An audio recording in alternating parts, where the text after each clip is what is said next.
السلام علیکم دوستوں، میرا نام ہے وقاص اصغر اور آپ دیکھ رہے ہیں موبائل میڈنس۔ دوستوں، ایک دفعہ کا ذکر ہے کہ ایک بادشاہ ہوا کرتا تھا جس کی 4 بیویاں تھیں۔ ہوا کچھ یوں کہ بادشاہ بہت ہی بیمار ہو گیا اور بستر مرگ پر آ گیا۔ وہ بہت ہی خوفزدہ ہو گیا اور مرنے سے ڈرنے لگا۔ اس نے اپنی چوتھی بیوی سے پوچھا، جس سے وہ بہت ہی پیار کرتا تھا اور اسے مہنگے سے مہنگا لباس خرید کر دیتا تھا اور اس کی ہر ضرورت کو بھی پورا کرتا تھا۔ اس سے پوچھا کہ کیا تم میرے ساتھ آخرت کی زندگی میں چلو گی؟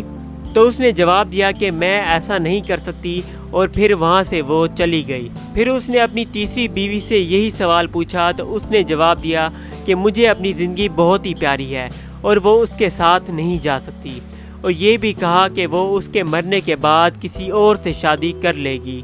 پھر اس نے اپنی دوسری بیوی سے یہی سوال پوچھا۔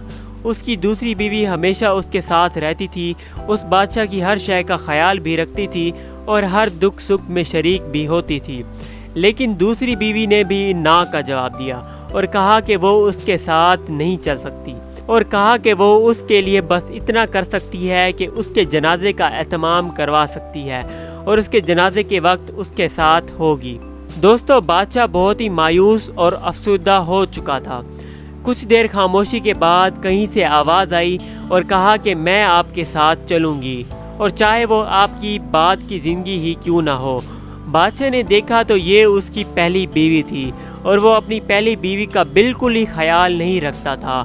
یہ سب سن کر بادشاہ بہت ہی شرمندہ ہو گیا اور اپنی پہلی بیوی سے معذرت بھی کرنے لگا۔ دوستو، اس کہانی کا سبق یہ ہے کہ ہم سب کی 4 بیویاں ہوتی ہیں۔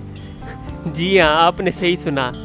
ہماری چوتھی بیوی ہمارا جسم ہے، ہم اس کا بہت خیال رکھتے ہیں، مہنگے ترین کپڑے پہناتے ہیں اور ہمیشہ سج دھج کے رہتے ہیں۔ ہماری تیسری بیوی ہماری ملکیت ہے، جیسا کہ ہماری زمین، ہمارا موٹر سائیکل، ہماری گاڑی، سونا، موبائل وغیرہ وغیرہ۔ لیکن آخرت میں یہ سب ہمارے ساتھ نہیں جاتا، جیسا کہ بادشاہ کی تیسری بیوی نے کہا تھا کہ میں تمہارے ساتھ نہیں جا سکتی اور تمہارے مرنے کے بعد میں دوبارہ شادی کر لوں گی۔ ہماری دوسری بیوی ہمارے دوست و احباب اور رشتہ دار ہیں، جو کہ ہمارا خیال رکھتے ہیں، اور وہ صرف اور صرف ہمارے جنازے تک ہی جا سکتے ہیں، جیسا کہ اس کی دوسری بیوی نے کہا تھا کہ وہ اس کے جنازے کا اہتمام کروا سکتی ہے اور وہ اس کے جنازے تک اس کے ساتھ ہوگی۔ اور ہماری پہلی بیوی ہماری روح ہے، جس کا ہم بالکل ہی خیال نہیں رکھتے اور غلط کام کرتے رہتے ہیں، اور یہی چیز ہمارے ساتھ آخرت میں بھی جاتی ہے۔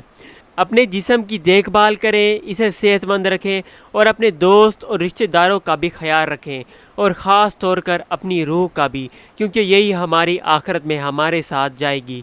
تو ویورز، یہ تھی ہماری آج کی ویڈیو۔ مزید ایسی ویڈیوز دیکھنے کے لیے ہمارے چینل کو سبسکرائب کریں، ویڈیو کو لائک کریں، کمنٹ کریں اور شیئر کریں، اور ہماری نیکسٹ ویڈیو آنے تک اپنا اور اپنے پیارے دوستوں کا خیال رکھیں۔ تب تک کے لیے اجازت دیجیے۔ اللہ حافظ۔